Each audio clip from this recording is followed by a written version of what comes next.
Hello viewers, Super GT here. Now, Simulation League, what more do I have to say about this?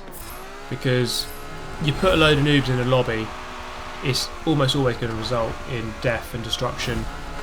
And if you make it simulation damage, it's going to be even worse. Someone's already flipping over on the right hand side there. Now coming through the first corner, it's actually fairly civilised, better than what I'd expect. Now one thing I just need to clarify is my voice does sound weird because I've got a cold and I'm basically talking through my nose. As this Aston Martin comes back through onto the track, I had to slow right down to let him get back on there. So I'm just settled into 8th place. Now the dangerous thing in this mode, of course, simulation damage, you hit someone too hard or get hit by someone else too hard or hit the wall too hard or the wall hits you too hard, then yeah, it's not going to end well for you, because it's going to slow you right down. Now, coming into the final corner here at Lime Rock, just take my eye off the ball and just drive off onto the grass, and I'm going to lose loads of positions, just rejoining gently, down to 13th, down to 14th, not good at all. 8 laps though, so we've got a couple of minutes here at least to try to reel in some positions. One guy's very wide there, and we're going to try to overtake what is pretty much a plethora of Aston Martins. It seems like in Exotic GT the Aston is OP and pretty much 99% of people use it. I'm just going to wedge my way into that gap there and into this corner, up the inside, back up into 12th place. So just going to try to get as many positions as I can here really. You can see on the map actually the field spread isn't that big. You see that people are actually very close. That's normally a good sign of a good race, because people haven't murdered each other early doors. So that's a good sign. That's positive so far. I mean, you'd expect people just to be ruthless and murder each other, but from what I've seen so far, it's been not too bad at all. Coming through the left-hander, I actually believe it is called the left-hander. The corner names around Lime Rock are really original. And then through the right-hander onto the straight, the back straight I think it's called, or the straight, I don't know. I'm making it up now. We're coming up towards 10th place. Yep, actually we got through quite easily. He made a bit of an error there in the apex. The Italian going to go nice and slowly from here, just on the racing line, no way past. Coming down the hill towards the final corner. Tried to maximise our run through here. Got a good one. I'm going to tuck in and then go across. That's going to be a nice easy move. Up into 9th place as we start lap number 4. He's going to go for the... I mean, I don't even know what that was. But fair enough. He's going to go off the track and I'm going to keep 9th place. Really not sure what his plan was there. But obviously he didn't execute it. Unless his plan was just to crash. Then he did it very well. So coming through the right-hander. Porsche ahead. A little bit wide, turned in way too early. I'm going to look for the gap on the right hand side, going to go for a nice little late lunge, and it wasn't a good move, it wasn't clean at all, but I felt as though I was on the inside and maybe he turned in, but I don't know, maybe I caught him by surprise, perhaps he didn't see me coming, might not be using chase cam, you never know. Anyway, I regret to announce that he's probably dead, long gone now. Up into 8th place. So I'm kind of find myself in a gulf between the front pack and the back pack, and just got to try to put a lap together or two here just to catch up with this front pack. So into 8th place, the top 7 not too far away, and they're actually fairly close to each other, everyone in this pack. So once again, looking at the map, field spread isn't that big. It's good to see that actually, and from what I can see up ahead, it looks like everyone's just formed into a nice train, which is very rare on this game. It's very rare they actually get a train of cars, because most people will, all it takes is basically one person just to go, I'm just going to smash you off and smash this guy off, and then the train just gets derailed. Now going through the final corner, Porsche a little bit slow. I think he's going to have better straight line speed, and he was on the grass I think a little bit there. There is that better straight line speed, but the straight isn't long enough. Lime Rock obviously quite a small track, lends itself to handling. So up into 6th place. You can see the pack there. Look at that. The top 5 all nose to tail in a train. That's good. That's positive. It shows that they're not battering each other around. Not too much anyway. That could change as we come up through the right-hander. This Aston Martin, I feel I got the tune by Slaps Vela once again, and it seems to be working very well. Last couple of corners of this lap, 2 more laps to go after this one. So just trying to catch up with that group, and then we'll try to make inroads into it. See if we can try to get past some of them. So down the main straight, over the line to start lap number 7. We are 3/4 of the way into the race. Now we are catching up very fast to this front group. I can see that the leader there is going very defensive.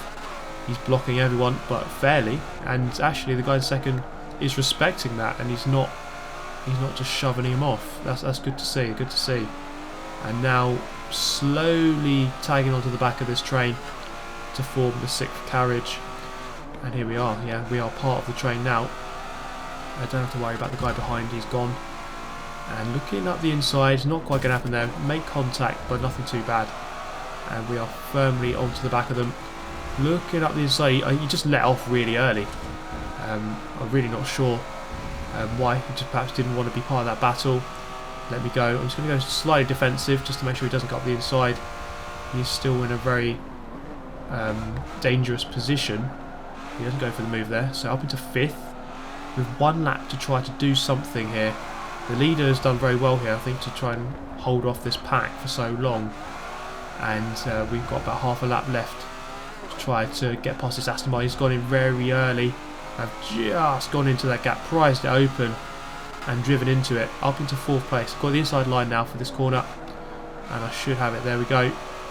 2nd and 3rd in a very tight battle. Is he going to go for that move? That might help me if he does.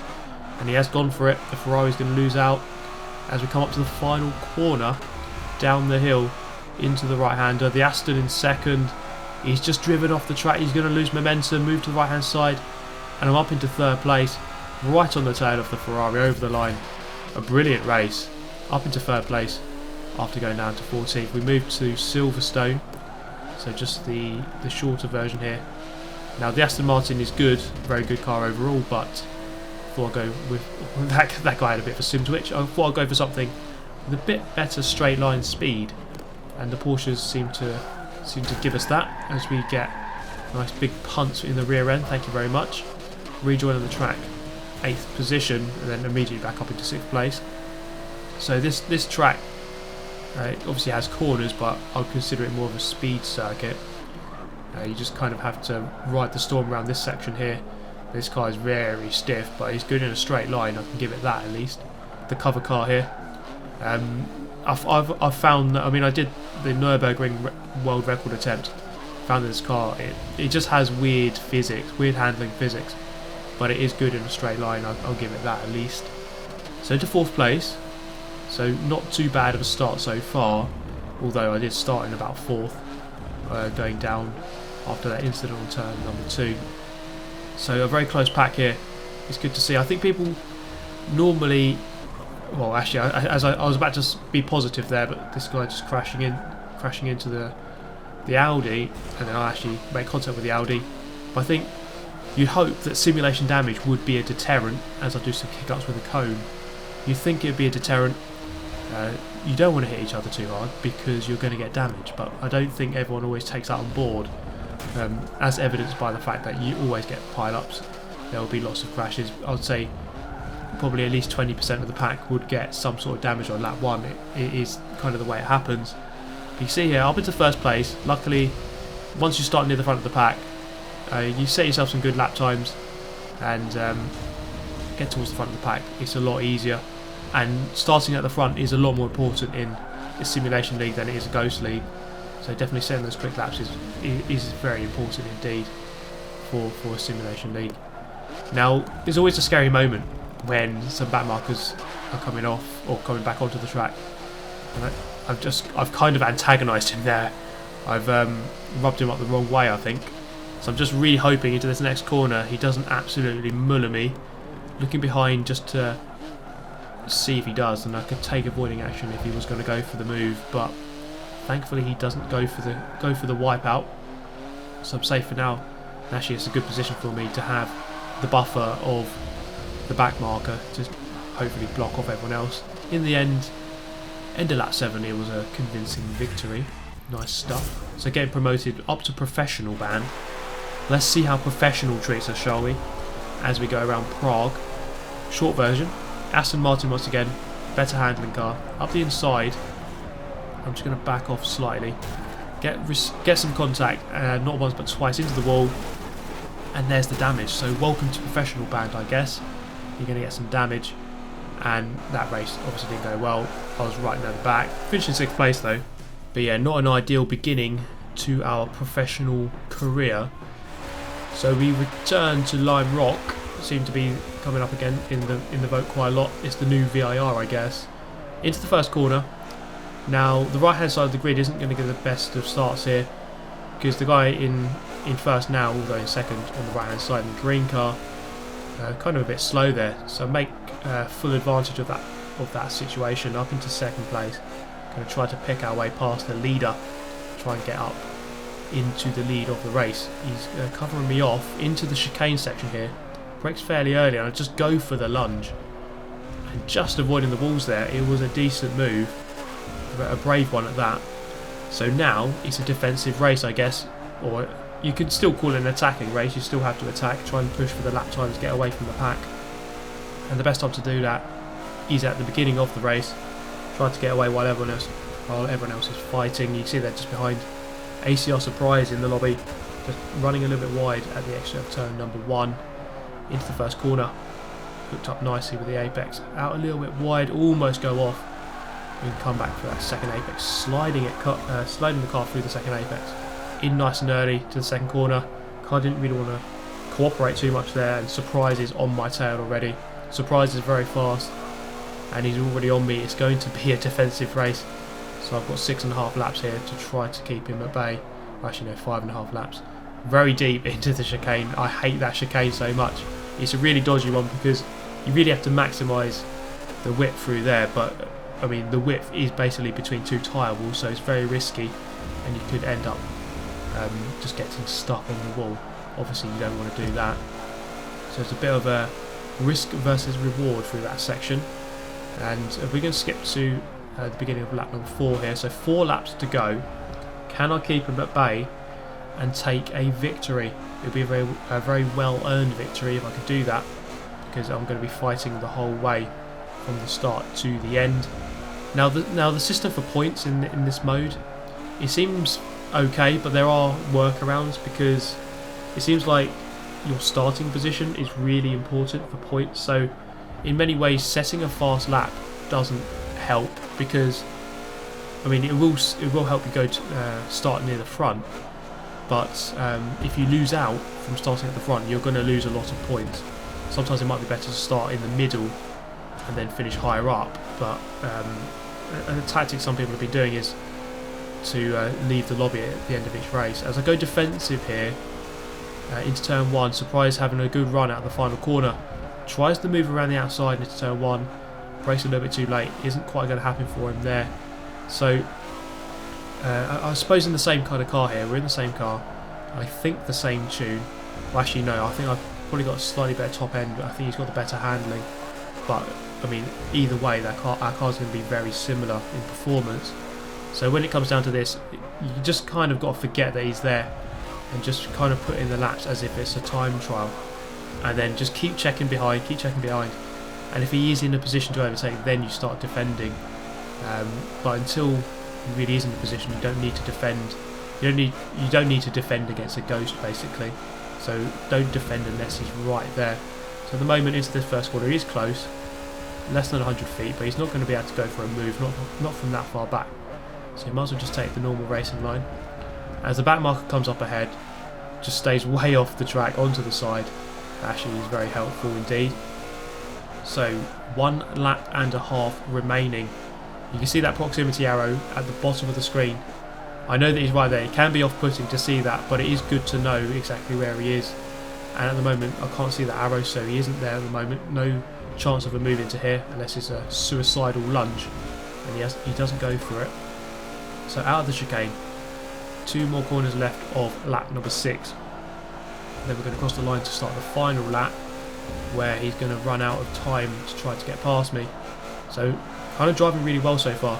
I haven't really put a foot wrong. And that's what it's all about. When you've got a faster driver behind you, sometimes you can win races against faster drivers if you just drive well and have track position. It happens in Formula 1 a lot. So sometimes you get a slower car ahead of a faster one. The slower car just drives fairly well, puts his car in the right place, and the faster guy just cannot get past. So just try to really do that here. That's all I can do, because I'm not going to beat him for pace. He has got the pace on me, probably about half a second a lap quicker if he were to get ahead. Into the chicane. Last time, this is where it could go wrong. Maximise it quite nicely there, although I can see that his proximity area is orange. He's still right on me, coming through the second to last corner. He's going to get very close here. Taking the apex nicely. Don't get the best of runs, and I just move across. Wow, that was on the limit of defending. Bit of contact through the final corner, but just going to keep the win there. That was very, very nip and tuck, that defensive move. It was good racing, and he was very patient. I perhaps moved a little bit late there, but surprised he did really well. He was the quickest car in that race for sure, and it was a good race, I think, in the end. So a victory. And you know what, overall, for me, my experience at least, maybe not for everyone, but this simulation league seems to be okay. It shows that people can race. It depends on the track, of course. I think we need to see more of the bigger tracks like Road America and stuff, and Sebring, because I'm seeing a lot of smaller configurations like this, which doesn't help the cleanliness. Which doesn't help with the cleanliness, but if we see bigger tracks, it might help a little bit. But there we go, guys. I do hope you enjoyed the video. As always, do let me know your thoughts. Subscribe if you're new and would like to see more, and obviously smash that like button. Smash it so hard that your mouse breaks, basically, and your fingers break. But yeah, that's it from me. Thank you for watching. Goodbye.